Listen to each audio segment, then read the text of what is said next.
ക്ലാസ്സിലെ വിദ്യാർത്ഥിനികളെ ഞാൻ നിങ്ങളെല്ലാവരെയും ഒരു ഓൺലൈൻ ക്ലാസ്സിലേക്ക് സ്വാഗതം ചെയ്യുന്നു. നമ്മൾ പഠിക്കുന്ന സബ്ജക്റ്റ് നമുക്കറിയാമല്ലോ, എന്താണ്? +1 ഇക്കണോമിക്സ്. ഓക്കെ, അതിൽ പാർട്ട് എ, പാർട്ട് ബി രണ്ട് പുസ്തകങ്ങൾ നമ്മൾ പരിചയപ്പെട്ടു. Part A Indian economic development, part B statistics four economics. അതിൽ പാർട്ട് എ നമ്മൾ പഠിച്ചു വരുന്നു അല്ലെ. First unit Indian economic development, chapter 1 Indian economy on the eve of independence. Okay, അതില് ഇനി നമുക്ക് അതിന്റെ പാഠഭാഗങ്ങളെ പരിചയപ്പെട്ടു. അതിനൊരു ഇൻട്രൊഡക്ഷൻ നമ്മൾ പഠിച്ചു കഴിഞ്ഞു. നമ്മൾ അടുത്ത വളരെ പ്രധാനപ്പെട്ട ഒരു ഭാഗത്തേക്കാണ് പോകുന്നത്, അഗ്രികൾച്ചറൽ സെക്ടർ. നമുക്കറിയാം, ഇക്കോണമിയെ നമുക്ക് മൂന്നായിട്ട് തരംതിരിക്കാൻ പറ്റും. ഒരു രാജ്യത്തിന്റെ അല്ലെങ്കിൽ ഒരു സമ്പദ് വ്യവസ്ഥയുടെ ഇക്കോണമി നമുക്ക് മൂന്നായിട്ട് തരംതിരിക്കാമെന്ന് നിങ്ങൾ ചെറിയ ക്ലാസ്സുകളിൽ പഠിച്ചിട്ടുണ്ട്, മുൻ ക്ലാസ്സുകളിൽ. ഏതൊക്കെയാണ്? Okay, first one agriculture, this agricultural sector അല്ലെ, കാർഷിക മേഖല. Second one industry, that is industrial sector. And third one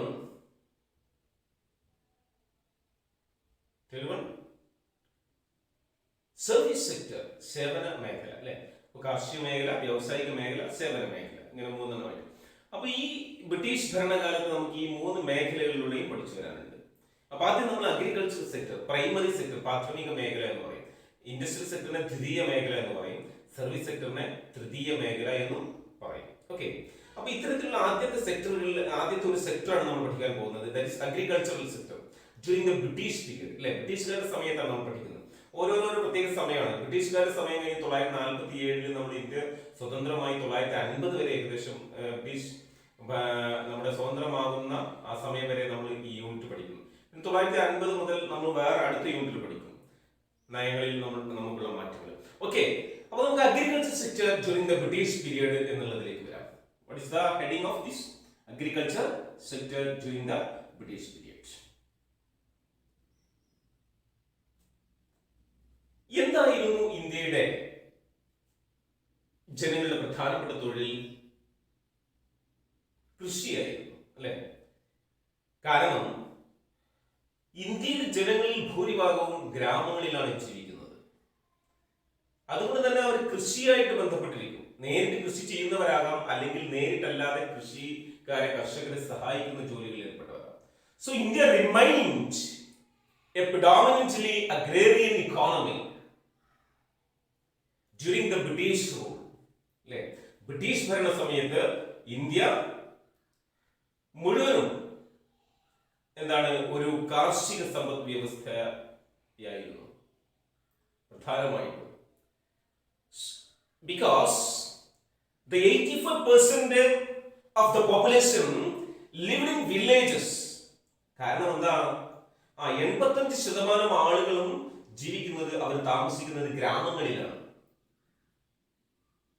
The main job opportunity, that is the main profession in villages. എന്തായിരുന്നു ഗ്രാമങ്ങളിലുള്ള പ്രധാനപ്പെട്ട തൊഴിൽ? എന്തായിരിക്കും? ഓക്കെ, യെസ്, എന്താണ്? യെസ്, കൃഷിയായിരിക്കും അല്ലെ, agriculture. So they engaged in agriculture. About 85% of the population. They depended agriculture directly or indirectly for their livelihood. അവരുടെ ജീവിത മാർഗത്തിന് വേണ്ടി അല്ലെ, ഉപജീവനത്തിന് വേണ്ടി കൃഷിയെ നേരിട്ടോ നേരിട്ടല്ലാതെയോ ആശ്രയിച്ചവരായിരുന്നു ഇന്ത്യയിലെ ജനങ്ങളിൽ ഭൂരിഭാഗവും. That is 85%.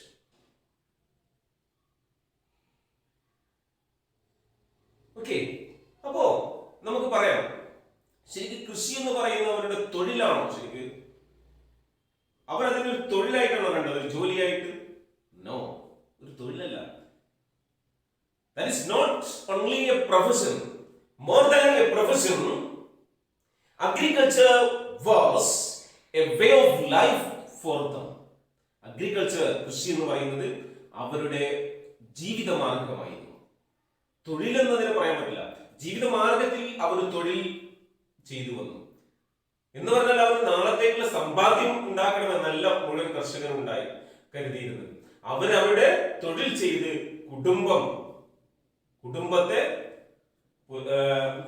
കുടുംബത്തിന് വേണ്ട ഭക്ഷണ സാധനങ്ങൾ കണ്ടെത്തുക. അതാണ് that is more than A profession. ഒരു തൊഴിൽ എന്നതിനേക്കാൾ ഉപരി അഗ്രികൾച്ചർ അല്ലേ എന്തായിരുന്നു? A way of life for dum. അവർക്ക് ഒരു ജീവിത മാർഗമായിരുന്നു, ഒരു രീതിയായിരുന്നു, അവർക്ക് ജീവിത രീതിയായിരുന്നു. ഈ സമയത്ത് ആണ് ബ്രിട്ടീഷുകാർ ഇവിടെ ഇന്ത്യയിൽ വന്നില്ലേ. During the British period, that agricultural production marginally increased. ബ്രിട്ടീഷുകാരുടെ സമയത്ത് അഗ്രികൾച്ചറൽ പ്രൊഡക്ഷൻ ഇൻക്രീസ് ചെയ്യണം, കുറയല്ല ചെയ്തത്, നിസാരമായിട്ട് വർദ്ധിക്കണം, marginally increased. Because of the increase of the area of cultivation. കാരണം എന്താണ്? കൃഷിഭൂമിയുടെ ഏരിയ വർദ്ധിപ്പിച്ചത്. എന്തിനാ ഏരിയ വർദ്ധിപ്പിക്കുന്നത്? ആരെങ്കിലും പറയാൻ പറ്റോ? Okay, their aim is to increase the tax, അല്ലെ, rent. അവര് ടാക്സ് ഇൻക്രീസ് ചെയ്യുക, കൃഷിഭൂമി ഇൻക്രീസ് ചെയ്ത് കൂട്ടി വർദ്ധിപ്പിച്ച് കൂടുതൽ നികുതി പിരിക്കാനുള്ള അവസരങ്ങൾ ഉണ്ടാക്കുക എന്നുള്ളതായിരുന്നു. സോ ബ്രിട്ടീഷ് പീരീഡിൽ ഏരിയ, ധാരാളം കൃഷിയോഗ്യമല്ലാത്ത ഏരിയകൾ, അല്ലെ, വെറുതെ കിടന്നിരുന്ന വയലുകളും തരിശായി കിടന്നിരുന്ന പ്രദേശങ്ങളും കൂടുതൽ പ്രദേശങ്ങളൊക്കെ എന്ത് ചെയ്തു? കൃഷിഭൂമിയായിട്ട് ഉപയോഗിച്ചത് കൊണ്ട് നിസ്സാരമായി കൃഷിയിൽ വർധനമുണ്ടായി. എന്നാൽ ഉള്ള കൃഷിയിടത്തിൽ എന്തെങ്കിലും വർധനമുണ്ടായോ? അതുണ്ടായില്ല. പ്രൊഡക്ടിവിറ്റി ഉണ്ടായില്ല. പ്രൊഡക്ടിവിറ്റി എന്ന് പറഞ്ഞാൽ എന്താണ്? ഉൽപാദനക്ഷമത.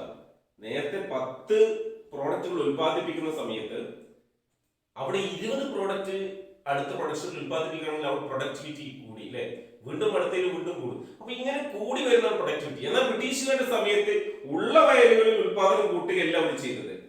നേരത്തെ ഉപയോഗിച്ചിരുന്ന കൂടുതൽ ഏരിയകൾ ഉപയോഗിച്ചു. അപ്പൊ കർഷകർക്ക് എന്തായി? കൂടുതൽ ജോലി ഭാരങ്ങൾ വരികയാണ്, അല്ലെ.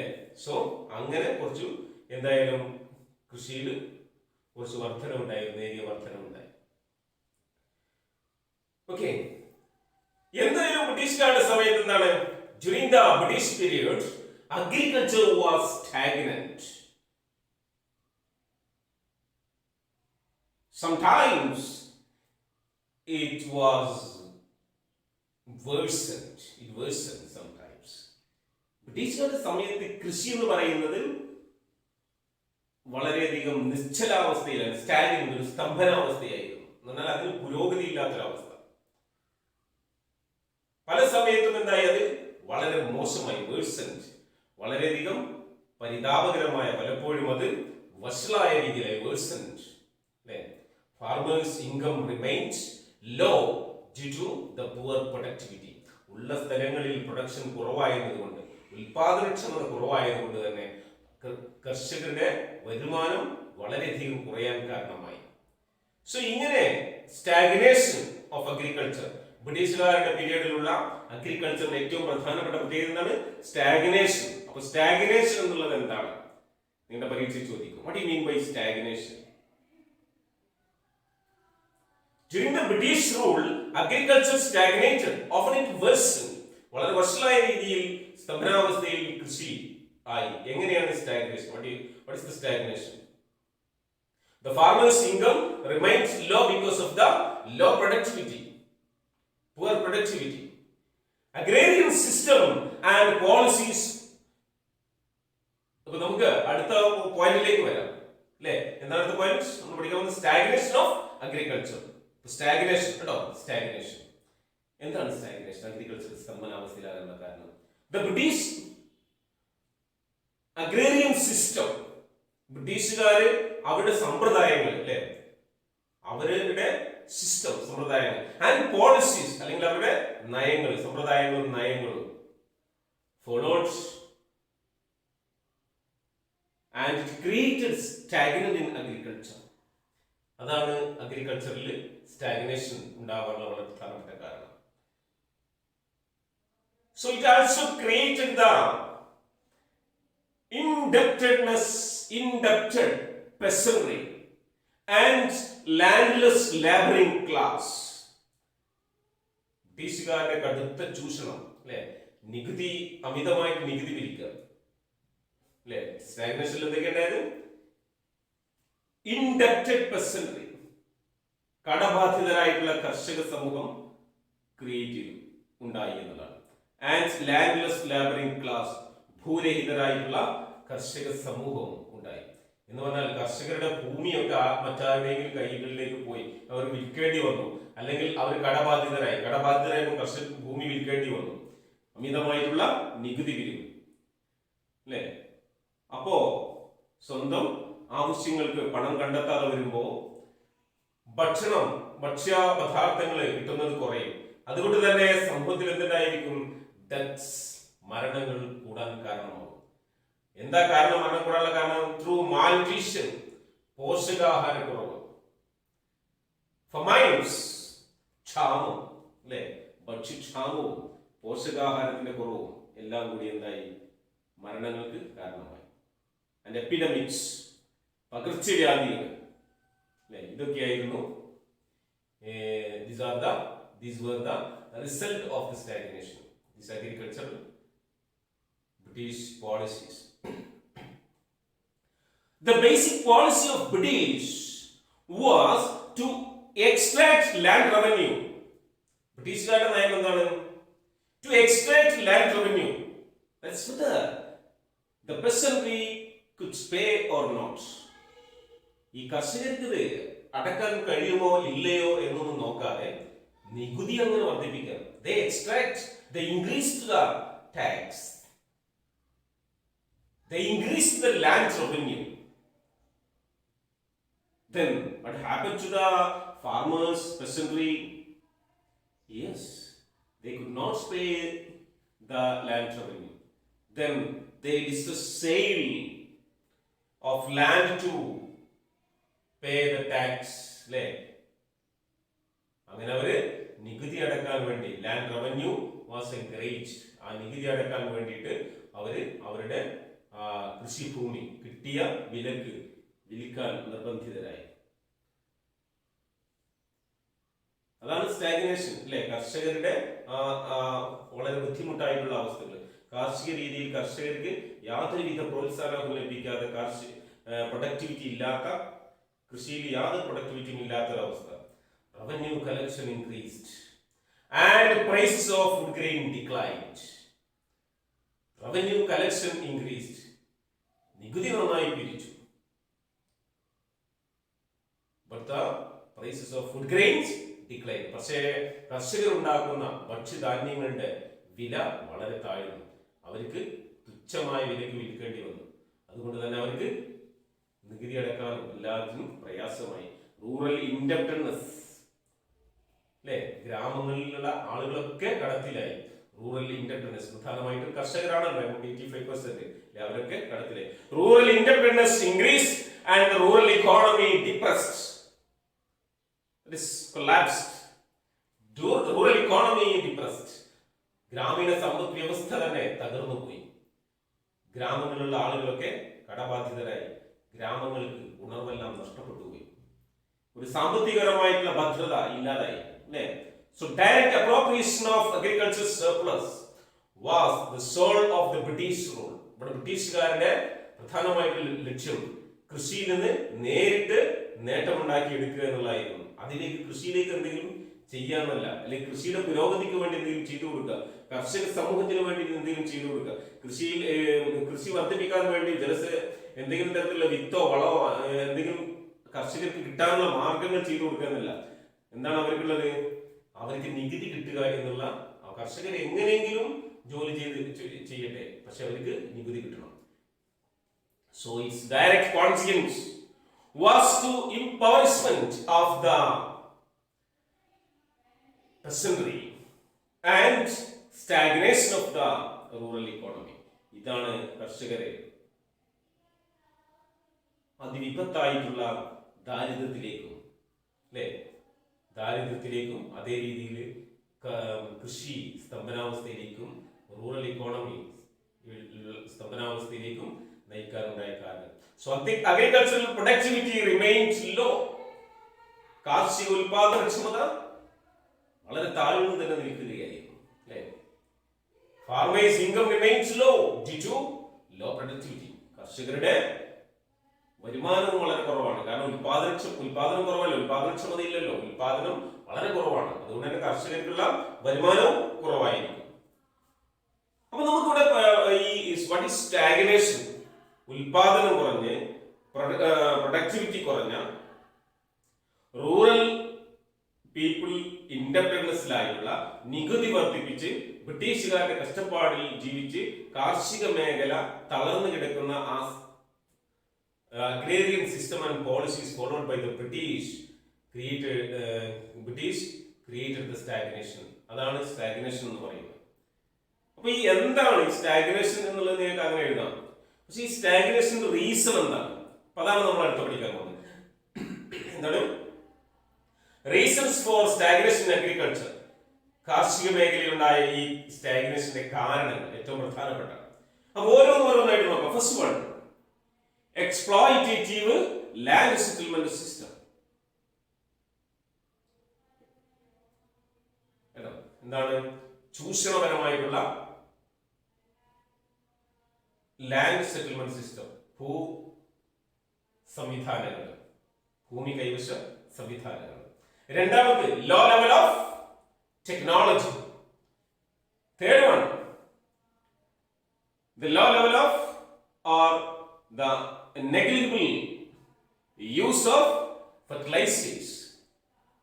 അല്ലേ? രണ്ടാമത്തെ ടെക്നോളജിയുടെ കുറവ്. മൂന്നാമത്തെ എന്താണ്? വളരെ കുറച്ച് മാത്രം വളം പ്രയോഗിക്കുക. കൃഷി കുറയാണ്ടായ കാരണങ്ങളല്ലേ നിങ്ങൾ എഴുതാൻ പോകുന്നത്. അപ്പൊ കൃഷി കുറയാണ്ടാകുന്ന ടെക്നോളജി കുറഞ്ഞാൽ കൃഷി കുറയും, അല്ലെ? വളം ചേർക്കാൻ കൃഷി കുറയും. നാലാമത്തെ എന്താണ്? Lack of irrigation facilities.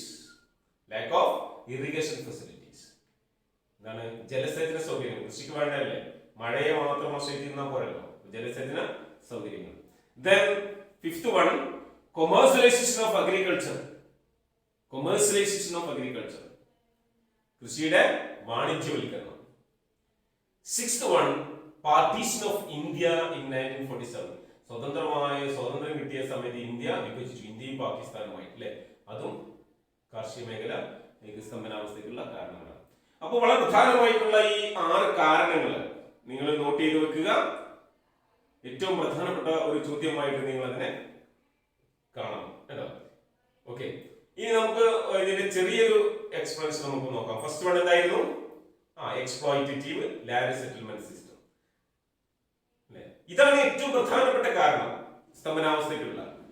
What are the reasons for the stagnation in agriculture എന്നുള്ളതിൽ നിങ്ങൾ ഏറ്റവും പ്രധാനമായിട്ട് പഠിക്കേണ്ട കാരണമാണ്. The most important reason for the agricultural stagnation was the exploitative land settlement system.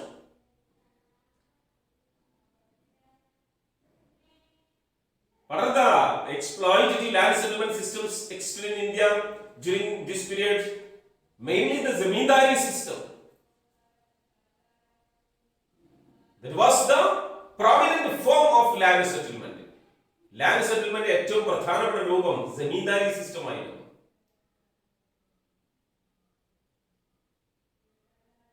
Zamindari.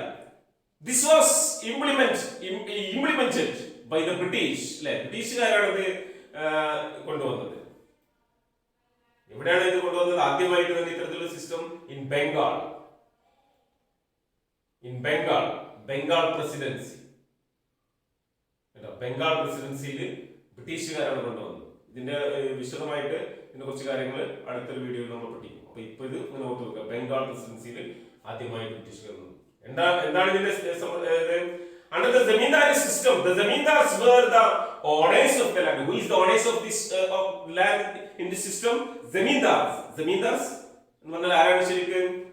ബ്രിട്ടീഷുകാർ നിയമിച്ച, കർഷകരിൽ നിന്നും നികുതി പിരിക്കാൻ വേണ്ടി ബ്രിട്ടീഷുകാർ നിയമിച്ച ജന്മിമാരാണ് zamindar. Zamindar means zamindar, that is ജന്മിമാർ. അപ്പൊ അവർക്ക് എന്താ പദവി ബ്രിട്ടീഷ് കൊടുത്തത്? അവർക്ക് കർഷകരിൽ നിന്ന് നികുതി പിരിക്കുക. അവർക്ക് ഒരുപാട് കർഷകർ ജമീന്ദാരുടെ കീഴിലുണ്ടാവും. ആ കർഷകരിൽ നിന്നൊക്കെ ഒരുപാട് ഏക്കർ കണക്കിന് ഒരുപാട് പ്രദേശങ്ങളുള്ള കർഷകരെ ഒരു ജമീന്ദാർ, അല്ലെ? ഓക്കെ, അപ്പൊ അതില് ആ ജമീന്ദാർ ഈ കർഷകരിൽ നിന്നൊക്കെ നികുതി പിരിക്കണം. ആ കർഷകരുടെ കൈവശമുള്ള എല്ലാ കൃഷിഭൂമികളുടെയും അന്തിമമായിട്ടുള്ള അവകാശം, ഓണേഴ്സ് ഓഫ് ദ ലാൻഡ്, ആ ഭൂമിയുടെ ഓണർ, ഉടമസ്ഥാവകാശമാർക്കാണ് ജമീന്ദാർമാർക്ക്. അപ്പൊ ജമീന്ദാരി സിസ്റ്റത്തില് കൃഷിഭൂമിയുടെ ഉടമസ്ഥാവകാശം ജമീന്ദാറാണ്. The zamindar had to pay revenue to the British regularly. ഈ ജമീന്ദാർമാർ ബ്രിട്ടീഷുകാർക്ക് നികുതി കൊടുക്കണം. ബ്രിട്ടീഷുകാരാണ് ജമീന്ദാർമാരെ നിയമിച്ചത്. എന്തിനാണ്? കർഷകരിൽ നിന്ന്, ഒരു ഏരിയയിലുള്ള കർഷകരിൽ നിന്ന് നികുതി പിരിക്കാൻ. അപ്പൊ ആ നികുതി പിരിച്ചിട്ട് ബ്രിട്ടീഷുകാർക്ക് ജമീന്ദാർമാർ കൊടുക്കണം, അല്ലെ? So the zamindars had to pay revenue to the British regularly. അപ്പൊ ഇവിടെ വീഴ്ച വരുത്താൻ പറ്റുമോ? ജമീന്ദാർമാർ വീഴ്ച വരുത്തി കഴിഞ്ഞാൽ ബ്രിട്ടീഷുകാർ അവരെ ഒഴിവാക്കും, അല്ലെങ്കിൽ അവരെ ബുദ്ധിമുട്ടാവും അവർക്ക്. അതുകൊണ്ട് തന്നെ അവരെന്ത് ചെയ്യുന്നു?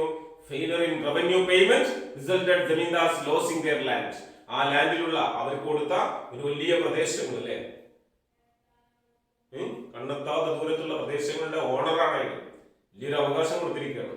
അപ്പൊ ആ ഓണർഷിപ്പ് നഷ്ടപ്പെട്ടു പോകും, അവരുടെ ഭൂമി നഷ്ടപ്പെടും വീഴ്ച വരുത്തി കഴിഞ്ഞാൽ. അപ്പൊ ജമീന്ദാർമാർ വീഴ്ച വരുത്തുമോ? ഇല്ല. അവരെന്ത് ചെയ്യും? എന്തായാലും കർഷകരുടെ നികുതി പിരിക്കും. അതുകൊണ്ട് തന്നെ കർഷകരുടെ അടുത്ത് നിന്ന് നികുതി പിരിക്കാൻ വേണ്ടി ജമീന്ദാർമാർ നിർബന്ധിതരായി. This system made the zamindars highly exploitative.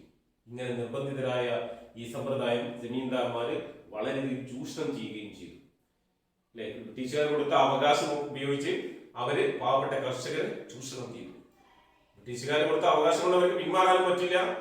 മാത്രമല്ല, അവര് അതിൽ കൂടുതൽ അവകാശങ്ങൾ ഉണ്ടാക്കി, അവരുടേതായിട്ടുള്ള അവകാശങ്ങൾ ഉണ്ടാക്കി. ബ്രിട്ടീഷുകാർ പറഞ്ഞതിൽ കൂടുതൽ നികുതി പിരിച്ചു കഴിഞ്ഞാൽ ഇവർക്ക് കിട്ടുമല്ലോ അത്, അല്ലേ? അപ്പൊ കൂടുതൽ എക്സ്പ്ലോയിറ്റേഷൻ അവർ നടത്തി. ബ്രിട്ടീഷ് ഗവൺമെന്റ് പറഞ്ഞതിൽ അപ്പുറം എക്സ്പ്ലോയിറ്റേഷൻ അവർ നടത്തി. They extracted high rent. വലിയ നികുതി പിരിച്ചു from the cultivators. They extracted high rent from the cultivators. ഒരുപാട് നികുതിയൊക്കെ പിരിച്ച് കർഷകർക്ക്, സാധാരണ ഇപ്പോഴത്തെ ഗവൺമെന്റ് എന്തിനാ നികുതി പിരിക്കുന്നത്? നമ്മൾ നികുതിയൊക്കെ പിരിച്ചിട്ട് അവസാനം പാവപ്പെട്ട സമൂഹത്തിലുള്ള പാവപ്പെട്ടവർക്കില്ല, റോഡിന് അല്ലെങ്കിൽ വീടുകൾക്ക് അല്ലെങ്കിൽ പ്രത്യേക കിറ്റുകൾ, റേഷൻ കടയിലെ കിറ്റുകൾ വിതരണം ചെയ്യാൻ, ഇങ്ങനെയൊക്കെ ഗവൺമെന്റ് അതിന്റെ ടാക്സുകൾ ഈ പൊതുസമൂഹത്തിന് ഉപയോഗിക്കും. എന്നാൽ ഇവരങ്ങനെ ഉപയോഗിച്ചിരുന്നോ സമൂഹ ഉന്നമനത്തിന് വേണ്ടി, കർഷകരുടെ ഉന്നമനത്തിന് വേണ്ടി? They extracted high rents from cultivators. Cultivators നിന്ന്, കർഷകരിൽ നിന്ന് ധാരാളം നികുതി അവർ പിരിച്ചെടുത്തു.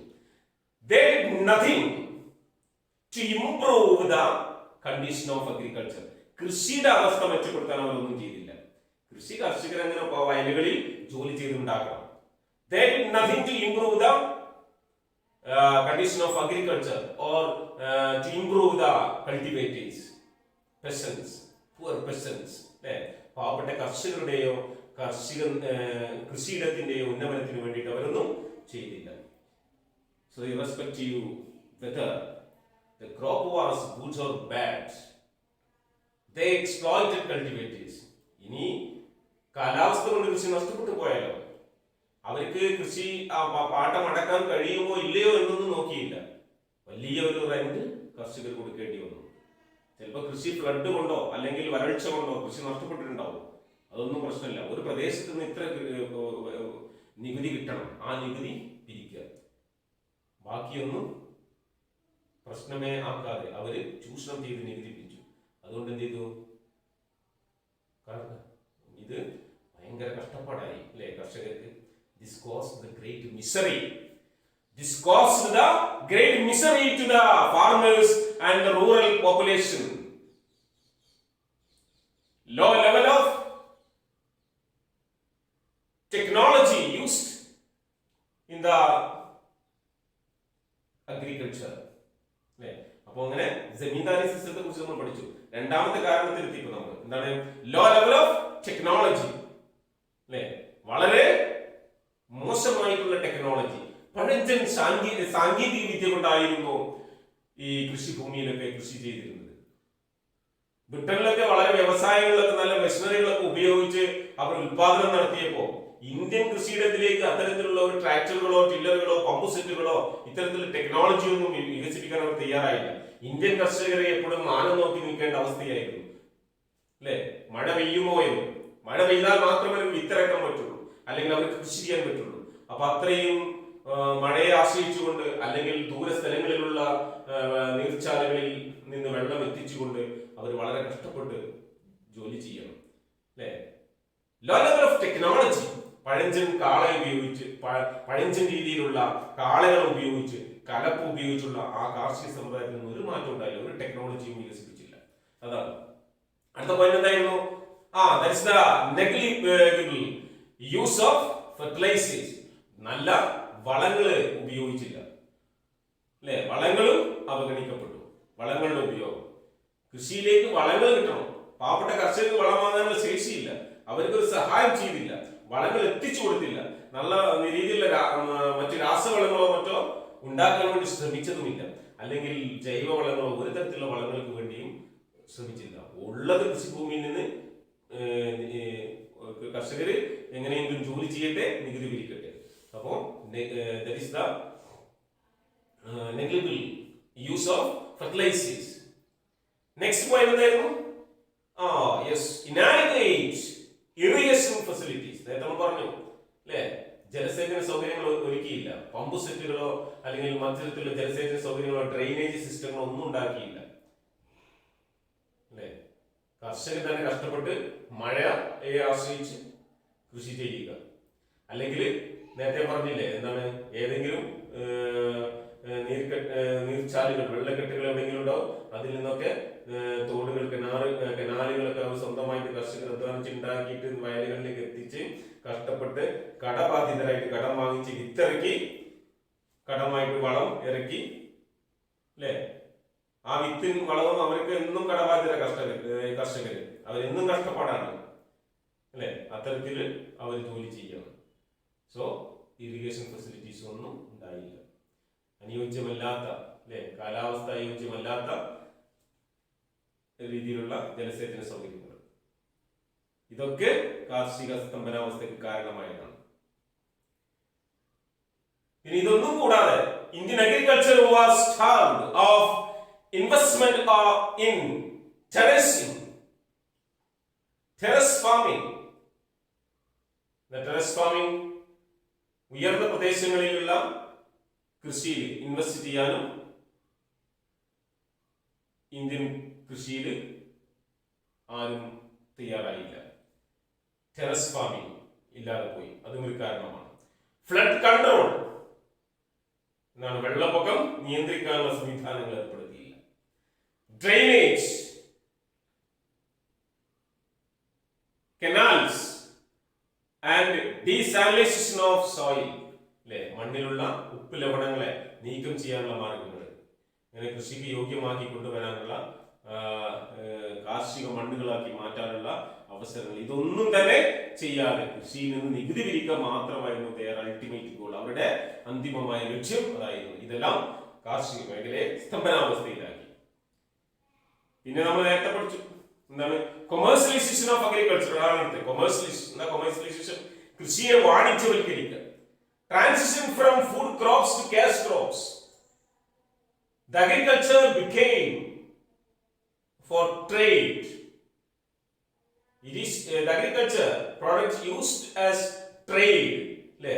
ഫുഡ് ഗ്രെയിൻസിൽ നിന്ന് ക്യാഷ് ക്രോപ്സിലേക്ക്, ഫുഡ് ക്രോപ്സിൽ നിന്ന് ക്യാഷ് ക്രോപ്സിലേക്ക് ഉൽപാദനം മാറി. എന്തിനാണ് ക്യാഷ് ക്രോപ്പ്? ഇവിടെ നിന്ന് അവർക്ക് ഉൽപാദിപ്പിച്ചു കൊണ്ടുപോകണം, അല്ലെ? ഉൽപാദിപ്പിച്ച് കൊണ്ടുപോകണം എങ്ങോട്ട്? ബ്രിട്ടനിലേക്ക് വേണ്ട വ്യവസായങ്ങൾക്ക് വേണ്ട അസംസ്കൃത വസ്തുക്കൾ ഉണ്ടാക്കണം. അപ്പൊ ഇവിടെ ഫുഡ് ഗ്രെയിൻസ് ഉണ്ടാക്കിയിട്ട് കാര്യമില്ല. ഫുഡ് ഗ്രെയിൻസ് കൊണ്ടല്ലോ അതൊന്നും ഉണ്ടാക്കുന്നത്. അവർക്ക് എന്താ വേണ്ടത്? ക്യാഷ് ക്രോപ്സ്, നാണ്യങ്ങൾ, നല്ല നാണ്യ ക്യാഷ് കിട്ടുന്ന ക്യാഷ് ക്രോപ്സ് ആണ് ബ്രിട്ടീഷുകാർക്ക് വേണ്ടത്. So they encourage cash crops. Cash ക്രോപ്സിനെ അവർ പ്രോത്സാഹിപ്പിച്ചു, നാണ്യവിളകൾ. സോ ട്രാൻസിഷൻ ഫ്രം, നേരത്തെ നമ്മുടെ കർഷകർ എന്താ ഉണ്ടാക്കിയിരുന്നത്? ഫുഡ് ക്രോപ്സ് ആയിരുന്നു, ഭക്ഷ്യവിളകൾ. നമ്മൾ നേരത്തെ പറഞ്ഞല്ലോ, agriculture was not a profession, that's the way of life for them. അത് അവർക്ക് ഒരു ജോലിയല്ല, അവരുടെ ഒരു ജീവിതമാർഗമാണ്. എന്നാൽ അവർ ഫുഡ് ഗ്രെയിൻസ് ഉണ്ടാക്കിയവരാണ്, ഭക്ഷണത്തിന് വേണ്ടി വിളകൾ ഉണ്ടാക്കിയവരായി. പക്ഷേ ബ്രിട്ടീഷുകാർ വന്നതിന് ശേഷം transition from food crops to cash crops. This is the ultimate goal of these food crops. Transition from food crops to cash crops is to the commercialization of agriculture. That is resulted in the commercialization of agriculture, and finally it affected our food, food grains, and it, the result was the food shortage. Resulted the commercialization and the food shortage. ഭക്ഷ്യ ക്ഷാമം തന്നെ ഉണ്ടായി, ഭക്ഷണ കമ്മി തന്നെ ഉണ്ടായി, ഭക്ഷ്യക്ഷാമം ഒന്ന് അനുഭവപ്പെട്ടു. കാരണം ഫുഡ് ഗ്രെയിൻസ് ഉണ്ടാക്കിയ സ്ഥലങ്ങളൊക്കെ, നെല്ലുണ്ടാക്കിയ സ്ഥലങ്ങൾ, ഗോതമ്പുണ്ടാക്കിയ ഇത്തരത്തിലുള്ള പച്ചക്കറികളൊക്കെ ഉണ്ടാക്കിയിരുന്ന കൃഷിയിടങ്ങളെയാണ് എന്താക്കി മാറ്റിയത്? നാണ്യവിളകൾ അല്ലെ, ഏതൊക്കെയാണ്? കോട്ടൺ, ജൂട്ട്, ഇൻഡിഗോ, ഇങ്ങനെയുള്ള അല്ലെ, ചണം, പരുത്തി അല്ലെങ്കിൽ നീലം പോലെയുള്ള ഇത്തരത്തിലുള്ള നാണ്യവിളകൾ ഉൽപ്പാദിപ്പിക്കാൻ വേണ്ടി ബ്രിട്ടീഷുകാർ നിർമ്മിച്ചിട്ടുണ്ടാക്കിയത്.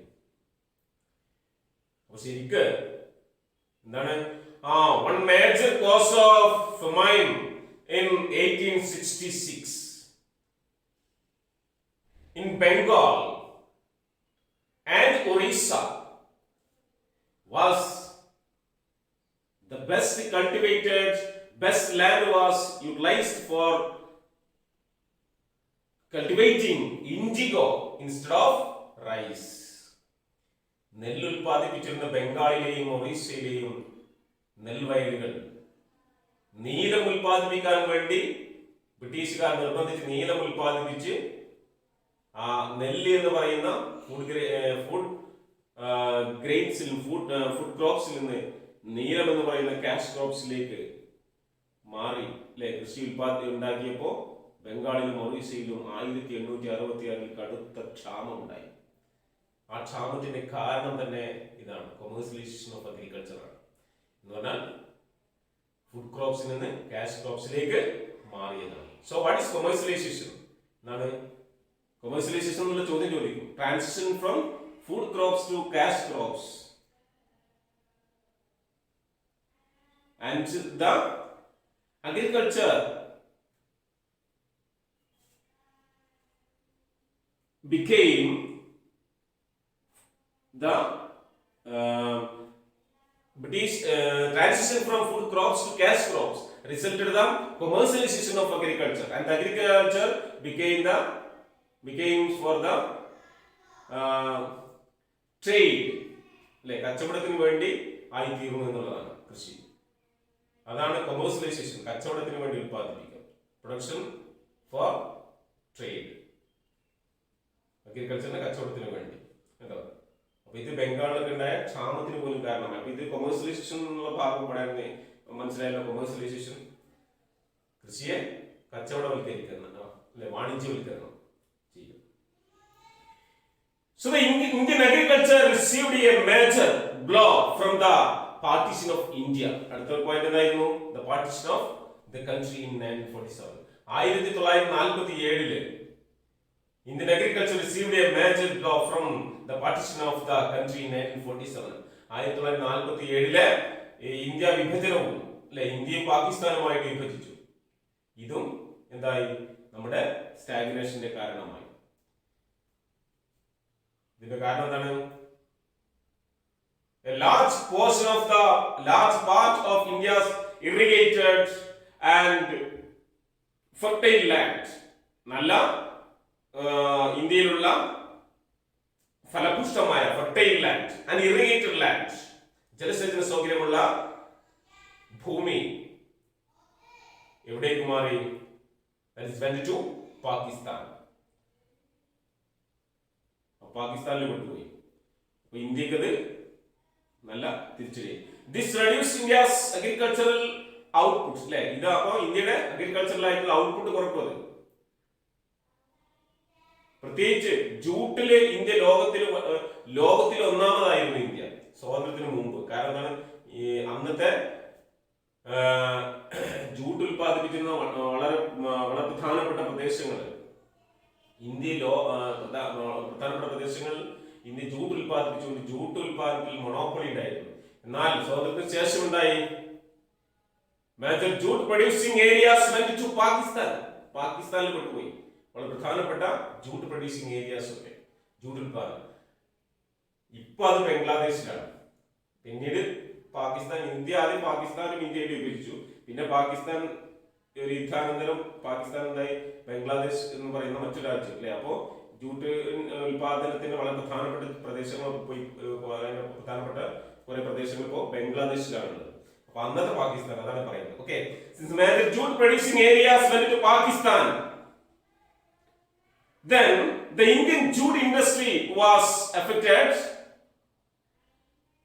and ended India's world monopoly in jute industry. Jute industry ഉണ്ടായ ഇന്ത്യയുടെ മൊണോപ്പൊളി തന്നെ തകർന്നു പോയി. അപ്പൊ ഇതാണ് അഗ്രികൾച്ചറൽ സെക്ടറിന്റെ പ്രത്യേകത. അഗ്രികൾച്ചർ സെക്ടറിൽ സ്റ്റാഗ്നേഷന്റെ റീസൺസ് എന്തെല്ലാമായിരുന്നു എന്നുള്ളത് പഠിക്കുക. ഇതിനുശേഷം നിങ്ങൾ ആ സ്റ്റാഗ്നേഷൻ റീസൺസിൽ വരുന്ന എന്താ പറയാ ലാൻഡ് സെറ്റിൽമെന്റ് സിസ്റ്റം, വളരെ പ്രധാനപ്പെട്ട ലാൻഡ് സെറ്റിൽമെന്റ് സിസ്റ്റം വിശദമായിട്ട് നിങ്ങൾ അടുത്തൊരു വീഡിയോയിൽ പഠിക്കും. അപ്പൊ ഇത്രയും ഭാഗങ്ങൾ നിങ്ങൾ അഗ്രികൾച്ചറൽ ബ്രിട്ടീഷുകാരുടെ കാര്യങ്ങളെ കുറിച്ച് നിങ്ങൾക്ക് ഓർത്ത് എഴുതാൻ പറ്റാവുന്നതാണ്. അപ്പൊ ഈ വീഡിയോ കേട്ട് നല്ലതാക്കി മനസ്സിലാക്കി കഴിഞ്ഞാൽ നിങ്ങൾക്ക് ഇതിങ്ങനെ വിശദീകരിച്ച് എഴുതാൻ പറ്റും. ആ റീസൺസ് ഫോർ ദ സ്റ്റാഗ്നേഷൻ എന്നുള്ള ആ പോയിന്റുകൾ മറന്നു പോകരുത്. മനസ്സിലായല്ലോ? ബ്രിട്ടീഷുകാരുടെ നയങ്ങളും ആ കാര്യങ്ങളൊക്കെ കൃഷിയിൽ കുറെ കടബാധിതരായി, ഉത്പാദനം കുറഞ്ഞു, കർഷകന് നികുതി വിധിച്ചു, ഇങ്ങനെയുള്ള കുറെ സംഭവങ്ങളാണ് ഇതിൽ ഓർക്കാനുള്ളത് ഞാൻ പറഞ്ഞത്. മനസ്സിലായല്ലോ? ഇത്തരത്തിലുള്ള കാര്യങ്ങൾ ഓർത്തുകൊണ്ട് നിങ്ങൾ ആ കാർഷിക മേഖല എന്നുള്ള ഭാഗത്തിൽ സ്റ്റാഗ്നേഷൻ റീസൺസും ഓർത്തുകൊണ്ട് നിങ്ങൾക്കിത് വളരെ ഭംഗിയായിട്ട് എഴുതാൻ പറ്റാവുന്ന ഒരു സ്ഥലമാണ്. കൃഷി നിങ്ങളുടെ കേട്ടോ, അത് നിങ്ങളോട് ചോദിക്കും reasons for the stagnation. Okay, പഠിക്കുമല്ലോ അല്ലെ? മനസ്സിലായല്ലോ? Thanks to all.